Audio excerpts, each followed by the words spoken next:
month's new release feature author for March is Alli Sinclair. Alli is an award-winning Australian fiction author who has lived in Argentina, Peru, and Canada. She's climbed some of the world's highest mountains, worked as a tour guide in South and Central America, and has travelled the globe immersing herself in an array of exotic destinations, cultures, and languages. Australia has always been close to Alli's heart, though, and she loves the diverse landscapes and the rich multicultural heritage of this wonderful land. Alli's books explore history, culture, love, and grief, and relationships between family, friends, and lovers. She captures the romance and thrill of discovering old and new worlds, and loves taking readers on a journey of discovery. Alli is the author of 8 published books. I am going to check that number with her, but I'm pretty sure it's 8. Her most recent being Burning Fields, The Cinema at Starlight Creek, and her brand new release, The Codebreakers. And there's so much buzz around about this book. I can't wait to chat to Alli about it. Alli, welcome to the Convo Couch. Alrighty. So Alli, welcome to the Convo Couch at Rights for Women. Hi there. Thank you so much for having me. It's really great to have you here. And, you know, we were just talking off air and there's a lot of buzz around your new book, The Codebreakers, and I'm really looking forward to hearing more about it. So can you start, first of all, by just telling us what the story is about? Yeah, sure. It's inspired by the real life female codebreakers in Brisbane in World War II. And the story follows Alli O'Sullivan and her journey as a codebreaker in Brisbane. And it also actually follows her life afterwards as well, because one of the biggest things that these codebreakers had to do was keep a secret for 6 decades. And so it affected all different aspects of their life. And so part of this story actually examines what it's like to, live with these volatile secrets and not to be able to tell anyone. No, you couldn't tell your loved ones, couldn't tell your father and mother, couldn't tell your kids. So it was really interesting to examine the impact of secrets and how it affects people. Yeah, I want to get on to talking about that because secrets are just such great fodder for fiction, of course. So you really hit the jackpot with this one. But Alli, I'd really love to know, where did you get the idea and the inspiration for the story and the characters in this book?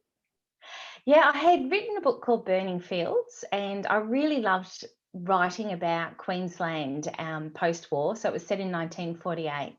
And my main character, Rosie, worked for the Australian Women's Army Service. And so I just thought, I want to keep going with that theme. So I just Googled Brisbane women, World War II, and this tiny little story popped up. And it had been in a newspaper actually in Victoria, of all places. And it was about this female codebreaker who worked for Central Bureau. I'm like, who is this person? Why have we not heard about it? So that really just set me off on the path. And I, months and months and months, and ended up being like 2 years of research, but months trying to uncover who these women were and to actually find them and speak with them as well. Because when I write stories, they are heavily based on fact, and I like to be able to talk to the people that I'm writing, the people in the professions that I'm writing about, so I can bring authenticity. So it was quite a challenge to find these ladies because, they're not hanging out on Instagram. They're all in their 90s. So how old are they, Alli, now? They're in their 90s? Yeah, 96, 98. Yeah. How did you go about tracking them down? I mean, Google is fabulous, obviously, but I'm sure that there was more to it than just typing in a name and finding their address. Yeah, Google does have its limits. Actually, as part of my research, I read a really fantastic book by David Dufty. So people, if they're interested in getting into the more technical side of the Codebreakers, it's a really great non-fiction book. So I read that. And then I actually contacted David and explained to him who I was, what I wanted to do, why I wanted to track down these ladies. And I knew he had interviewed them for his non-fiction book. So he got in contact with them and asked if they'd be willing to have a chat to me. And luckily they said yes. Yeah, and then we've had some amazing conversations over the last couple of years. It's been really great. I've seen a little bit of some of your posts, on Facebook where you've talked about these women. So Were they, how like forthcoming were they? Were they now totally okay with talking about that experience? Yeah, one of them not so much. I was kind of more of the attitude of well, it just happened so long in the past. I'm more in the present day, which I can totally understand. And then some of the others were really happy to revisit it, and especially the friendships and remembering the friendships, which were so important to these ladies, because they were living and working with each other 24 hours a day. And so the friendships that they formed were pretty intense. So they were really actually quite happy to revisit their time as Codebreakers, and also tell me a bit more about their lives afterwards, and how they dealt with keeping all these secrets. Yeah, it must have been such a challenge for them. I mean, for anybody working in any undercover job like that, but I guess to coming out of World War II and, all the social changes that were happening. And then did you find that, this is a question, I'm jumping ahead a little bit here, but just while we're on it, like women's lives obviously changed so much during the war because, like these women stepping into, well, certainly this occupation, into nothing that they ever would have considered, but many women stepped up and did jobs that, they weren't technically allowed to do pre-war. And then, of course, had that experience that when the war was over, they almost had to go back into their normal life and forget all those changes. Were those sorts of things were they the things that came up for these women that you're speaking to? Yeah, absolutely. And I've also interviewed for other stories. I've also interviewed other women who did pretty significant jobs during the war. And it was really common for them to, I guess, jealous is not the word, but just when someone, a man might be talking about, all these big things that they did during the war, and they're having to remain silent and not be able to say anything. And that, they're sort of thinking, well, if you knew what I'd been doing, you wouldn't be talking to me like that. So it was really interesting to, I guess, find out how they felt. But one of the common themes, I think, for every single one of the Codebreakers I spoke to was, we just did our job. That was, it was expected of us, and we did it. And part of our job was to keep quiet, so we just did it and got on with it. But I mean, obviously had personal ramifications as well, of course. Yeah, definitely. And that definitely comes through in the novel, is that sense of really doing their job for their country, and being part of that war effort. There wasn't really any very much questioning of, whether they should do it. When the job was offered, they, Ellie, your main character, sort of steps into that role. So did you base those, so Ellie and Kat are characters we meet at the beginning, and Ellie's your main character. Are they based fairly loosely on some of these ladies that you actually met? My Codebreakers who have read it like to think that they are. And if they want to run with that, I'm cool with that. There are a few little elements in there, events that have happened that certainly I think have been inspired. But Ellie and Kat, they were just a little bit of a writer's dream. They came fully formed. I really knew these two women and what they were about, and it just felt like I just knew them from the first time they appeared on the page, which is really unusual for me. So writers out there, don't hate me. We're all allowed one or two of those, I think, Ellie, in our lifetime. I usually struggle to get to know my characters. It usually takes a few drafts. But this one, certainly Ellie, I really had a good sense of who she was. But in saying that, I had had so many conversations with the real life Codebreakers. I think that really helped build that foundation of a character who has a really great moral compass, who is very loyal, not only to her friends and family, but to her country. So I think those elements of her personality definitely came from the women that I spoke with, for sure, because they all had very similar personalities in that regard. Right. And of course, the characters are a hugely important aspect in the story, but there's a lot of other stuff that you must have had, spend a lot of time researching And, I have to ask you, you're not from Brisbane, are you? No, but the last 3 books have been set in Queensland, so I think I just need to move there. I know you must have a yearning to move north. I think so. Because I've got such a strong sense of the place, particularly in the opening chapters there where you're describing, where they're walking down the street and the different, they go dancing at the Trocadero and things like that. And there was a really strong sense of place. So how much research went into setting the scene for that story? Yeah, I think it has helped that I probably go to Brisbane, normally pre-COVID, I'd probably be there 3-4 times a year. And so I guess it is my second home.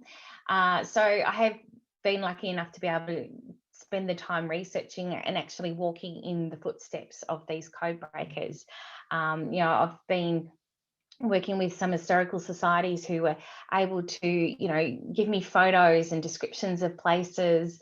I actually got to go and visit Narambla, where the women worked, in the garage behind the mansion, and, walk around the gardens and actually see where the garage was, where they worked. So to be able to go and do that is really it just adds such a different layer to the story, because I can sort of stand there and close my eyes and imagine Ellie and the girls, walking through the gates of Narambla and towards their garden, that sort of thing. Yeah. Yeah, it was a really good insight into, my mum lived she's still alive, she's 96, but she has talked a little bit about during her life during the war. So she was at home, she was a mother, she didn't actually work outside the home at that point. But, she's talked about different things, and your writing really brought back to me a lot of the things that she told me, about life during the war and getting the stockings on the black market, things like that. Yeah, no, that's lovely. I think my grandmas and older ladies that I know, just over the years I've had conversations, and I've always been fascinated about, what it was like for them, at the same age as me. So when I was in my 20s, what it was like for them in their 20s and that sort of thing. So I guess I've kind of always grown up with a fascination for that. So I guess it's all just sort of up there in the brain. And when the time came to write the book, I kind of had quite a lot of that information, or the feel for the story. Yeah. On the page. Yeah. Yeah. As we were saying before, Alli, secrets are always a great tool for a writer, of course, to build into the story. And this one, had a zillion of them sort of given to you on a platter. So yeah, it was great. Once you got the initial idea for the story, how did you then go about developing that plot, and to what extent, you had a whole lot of factual information, and based on the research that you'd done, what was the process for you then in sort of fictionalizing the story but still maintaining that idea of, the women having to keep these secrets and to have this hidden life? Yeah, honestly, this book nearly broke me. It's been the toughest book I've written, because there are so many facts in there, and I wanted to also, weave it into a fictional tale as well.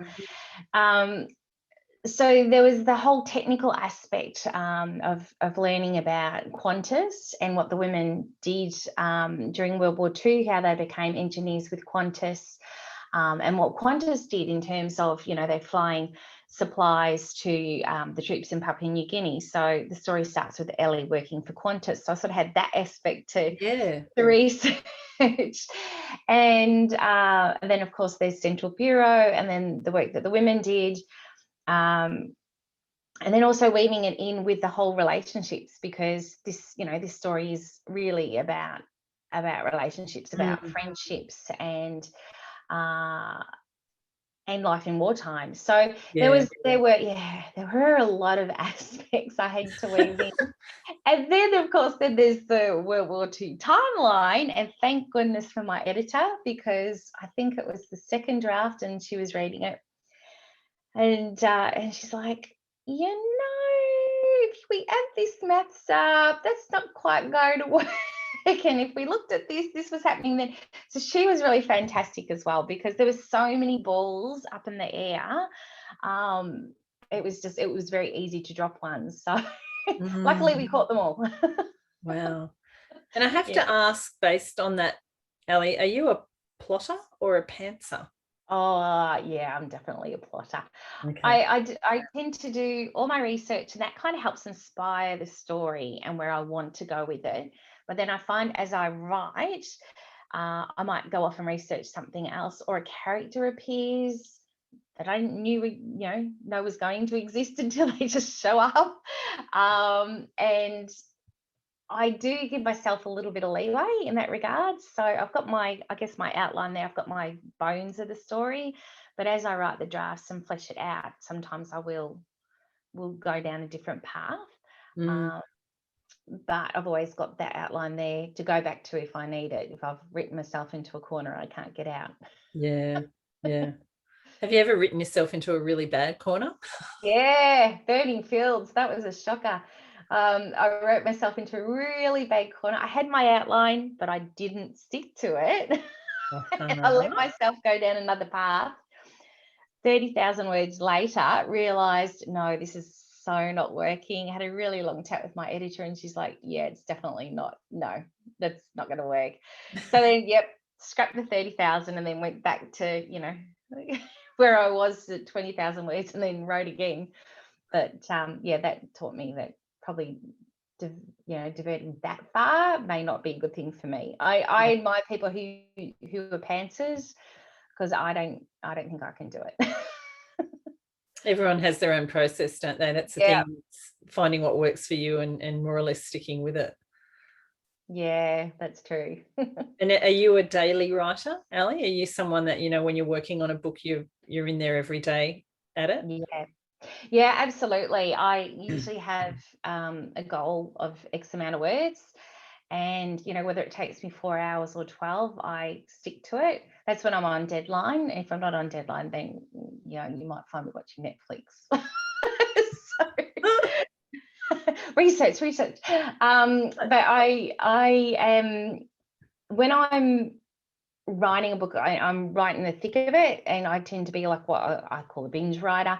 So I will write like every day for maybe 3-4 months until I get a draft done, and then I'll push it aside, and then I'll maybe go and do some more research for the next round of edits, or just let the story sit, and then I'll come back to it, and then I'm back into it again, and I'll work on it every day, 7 days a week, until the next one's done. So yeah, I just find, for me, it's just easier to get into the story and the characters, rather than picking it up and putting it down for a week and then coming back up to it. I mean, sometimes life happens and you can't help but have to put things aside. Yeah. But generally it's every day. Yeah. And do you revise as you go? Like, do you someone who writes a scene in the morning and then later that day you'll go over it and revise it and refine it, or do you just sort of go through the whole thing and then come back for revisions? Yeah, I go through the whole thing, because otherwise, I don't think I'd get past page 1. I'd be tweak all the time. So what I tend to do is just write the draft, and I'll make little notations throughout, just just in the comments or whatever, and just go research this, or this scene's going to be about blah blah blah. So sometimes I might skip a scene, but I sort of will make notations all the way through. And because sometimes there are scenes, even if they're early on, because if we don't have a good handle on the characters, we may not be able to write that scene properly. But once we've sort of done the first draft, we can then go back and write that scene, now that we know our characters better. So yeah. Lots of my first draft always has a lot of question marks. You wouldn't be alone. Research this, or And when you're at the point where you hand it over to your editor, how sort of fully finished is it? Like, is there a lot of work then after that? Generally, no. But the Codebreakers, yes. Right. So, generally, by the time I send it to my publisher, it's fully formed, and I've edited it to the best of my ability, and no doubt she goes over with her very keen eye and pokes holes in it, which is fine. And I love that because I really like getting the feedback and someone else's perspective, because I know that it will always help my story and characters along. But with the Codebreakers, I did do it to the best of my ability, but because there was just so much to juggle, I really needed an extra pair of eyes to help me, you know, I guess finesse it more. So this one we definitely did a lot more work on than previous books, but just because of the amount of information in there. Yeah, for sure. And what's been the reaction of the women that you interviewed and did the research on? Have they actually read the book and given you any feedback? Yes. You know what? I was more nervous about getting feedback from them than I was from my editor or reviewers. Yes. So one of the ladies lives a couple of hours away from me, and I had just received my author copies, and I really wanted to get them to her, and we planned to catch up in a few days down the track. But then we were about to head into lockdown again in Victoria for 5 days, so I just bolted up the highway and hand delivered her the books, and then we went into lockdown. But she was so sweet. She'd be calling me and she'd be like, "Oh, I really like this bit, and this bit reminded me of that." And then she called me after she'd finished and she said, "I've just been sitting here crying." I'm like, "Oh, I hope they're good tears." She goes, "Oh yes." She said, "I can't, I'm really happy that our story's out there." So, which is really, meant the world to me, because I really wanted to do their story justice, even though it's fiction, sort of inspired by these ladies. So I wanted people to really, I guess, get on board with their story and learn more about what life was like for them. So it was great, absolutely great. And the other two are currently reading it at the moment. So, which is awesome. Yeah. And of course, after all those years of being quiet and being silent about their story, it's probably a real buzz for them to be able to, I mean, obviously they've been able to talk about it for a while now, but to actually see their stories and so much of their lives, in print and being shared must be a real buzz, I think. Oh, absolutely. One of them is, I think she's waiting for the red carpet to be rolled out, which it totally should be. Of course. I think she missed her calling. I think she should have been on the stage. She's loving the limelight. Well, Alli, that's a nice segue into something else I wanted to ask you about, which is your work in sort of screen and film. It was a good segue, wasn't it? Yeah, it was perfect. What can you tell us about that? Yeah, look, I've grown up loving books and films. I mean, I just love stories in any kind of medium, really. But the last 3 years, I've really wanted to cross over and bring my stories to the screen. So I've been doing courses and writing scripts and just learning the craft, because even though it's all about character and story, it's just presented in such a different way. And they are very different animals in terms of writing. So it's been quite the learning experience, but I'm loving it. I met a lady, 2010. I was at the Romance Writers of Australia conference coming back from Sydney. And I sat next to this lady on the plane, and we just got chatting, and she was a documentary producer. At that stage, I hadn't even been thinking about going, working on the screen. But we met and we got along so well, and we just kind of felt that we were meant to meet. The universe had thrown us together. And when I first heard about these code-breaking ladies, I was telling her about it, and she's made a lot of documentaries. And her eyes lit up, and I'm like, "Are you thinking what I'm thinking?" She's like, "Yes." Wow. Yeah, so we started going down the path of making a documentary about Central Bureau, about the men and the women, and we started filming. We got a really amazing cameraman and director on board, and we did our first lot of filming, and then, of course, COVID happened. So we had to put it on hold. So we are ramping up again, which is really fantastic. A lot of the Codebreakers are interstate, so we have to sort of, play it by ear. We've also got to be very conscious of the fact that a lot of these people are in their 90s and they are in nursing homes. So, we need to be really careful about that. So we're trying to figure out our way to be able to get everyone filmed and so we can put it together, which would be fantastic. And then also from the drama side of things, I've been working with a producer on a couple of film projects, which will sort of be books and film, hopefully, Wow. which has been really fantastic as well. So I've been dabbling in that as well. So yeah, it's not much time for sleep. No, you're really spreading your wings. It's fantastic. Yeah, I'm loving it. I'm really, I mean, I love the publishing industry and I've been in it for quite a while. So it's nice to, I guess, you know, be introduced to a different industry and see the similarities. There's a lot of similarities, but there's also some differences too. So it's nice to have my foot in both fields. Yeah. And so looking back, Alli, you know, like you've written, I was trying to work out from your website, is it 8 books you've had published now? 6, but I've got two more on the go. So yeah, okay, almost 8. Yep. Yeah. So when you sort of think back over your years as a published author to where you are now, you know, I can see, you know, just looking at your books and the evolution of your writing. How do you sort of see that trajectory for yourself when you look back to, you know, where you started and where you are now in terms of what you've learned and how you've grown? Oh, wow. Yeah. Gosh, 2014 was when Luna Tango came out. And I was so green. Didn't really know much, but I was really lucky. The Australian authors are such a generous bunch, and I was very fortunate to have a few authors who have, you know, are now really great friends, just kind of guide me through the whole debut author thing and help me with the ups and the downs and the questions and, you know, all that sort of thing. So that has just been wonderful. And it's great because I've been able to, you know, pay it forward with other authors as well.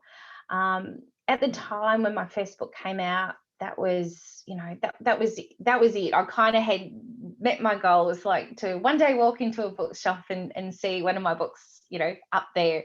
And of course, then that happened, and it's like, well, I wouldn't mind a couple more up there. Shifting goals. Yeah. So, but I know, I haven't read any of my early books. I never go back and read my books because the inner editor just would not cope. No, it's editing it in my head.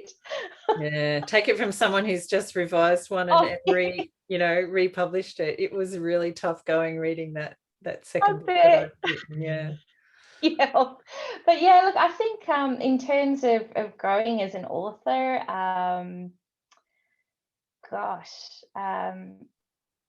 think I've surprised myself by the different kinds of stories that I've been writing, and you know, a couple of other projects are different again. So I guess it's just I'm just evolving all the time, and my stories and my characters are evolving, and I think I'm a lot more intuitive in regards to what works and what doesn't work. So I might be writing something and go, you know what, I know this scene is not going to work. Yeah. Whereas, you know, at first book, Alli would have just written it and, you know, not kind of realised. So I think there's been a lot of learning in terms of craft. There's still a lot more to learn, which is great, and that's why I love doing this, because there's always something new that we can learn and things that we can improve on. So yeah, it's just constantly changing. So what advice, Alli, would you give to maybe any aspiring authors or authors in the early stage? Maybe they've had one book published of their careers. What maybe advice would you give to them overall about the writing and life and the publishing industry?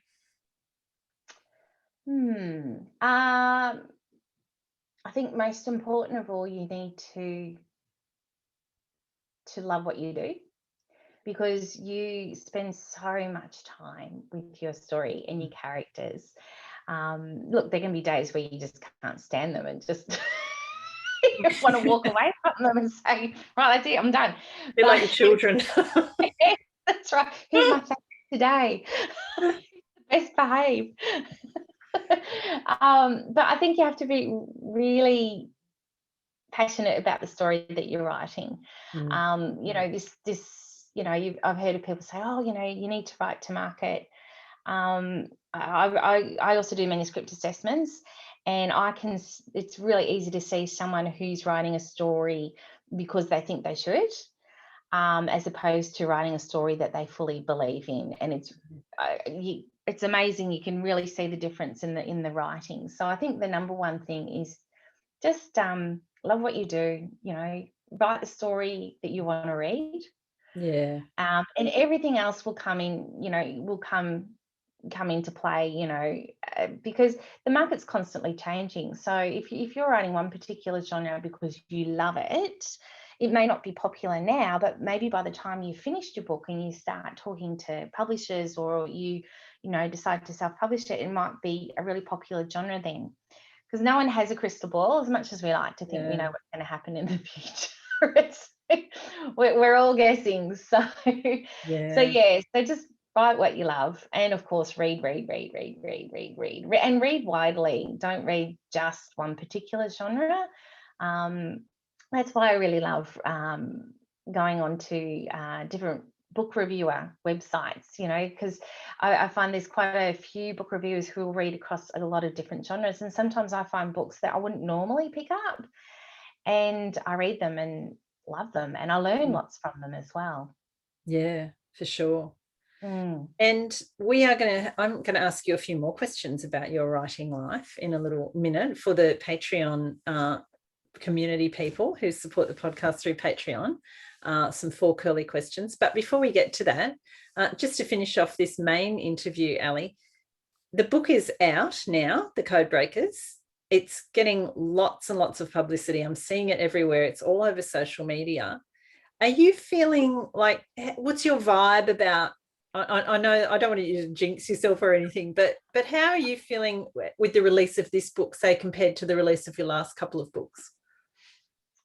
Oh, that's a good question. I was definitely the most nervous I've ever been in regards to a release, probably because this is the book of my heart. I'm so close to the ladies who inspired this story, and I really wanted people to fall in love with them and enjoy the story. So definitely the most nervous, but now that it's out and people are enjoying it and talking about these ladies and in awe of them, which is absolutely fantastic.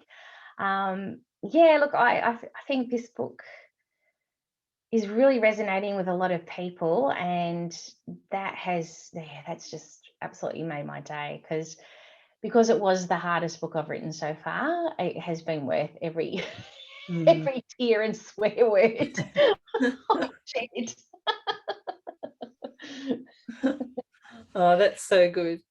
And also, Alli, I was just thinking, in our previous little chat, like the first conversation, not the first conversation, I'll edit all this out, obviously, but the question prior to that one, you started off writing contemporary, didn't you?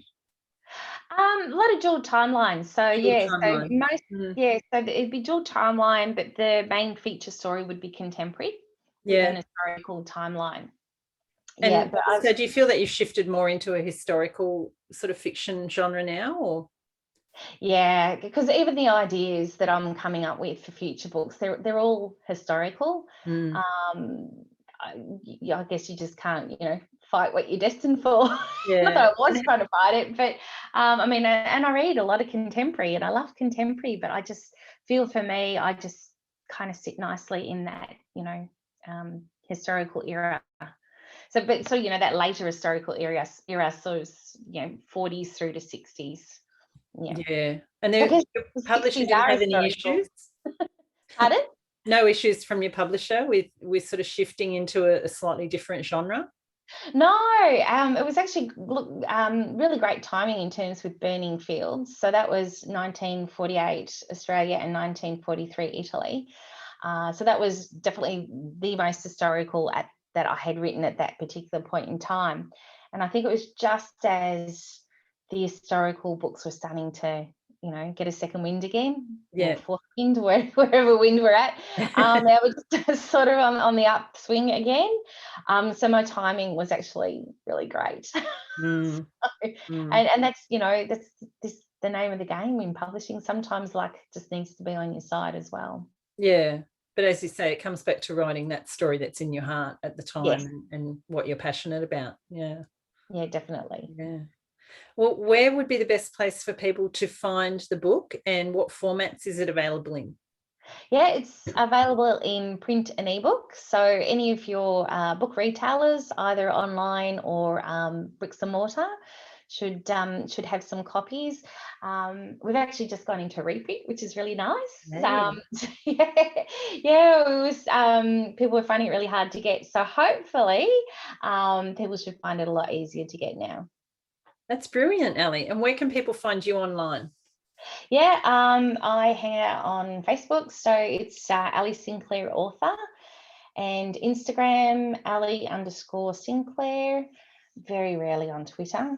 But I also have my own website, which is allisinclair.com. And yeah, so I've got all my books up there. And I also have a newsletter if people are interested in signing up for that, because my newsletter readers always get first look at covers or any big news. And I also run lots of giveaways and special prizes and do book reviews for other authors as well.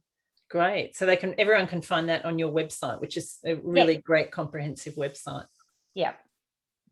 Well, thanks so much, Ali. We're about to launch into our 4 curly questions for the Patreon supporters, but for everyone else, it's farewell. And thanks so much for being on Rights for Women. Thanks so much for having me, Pamela.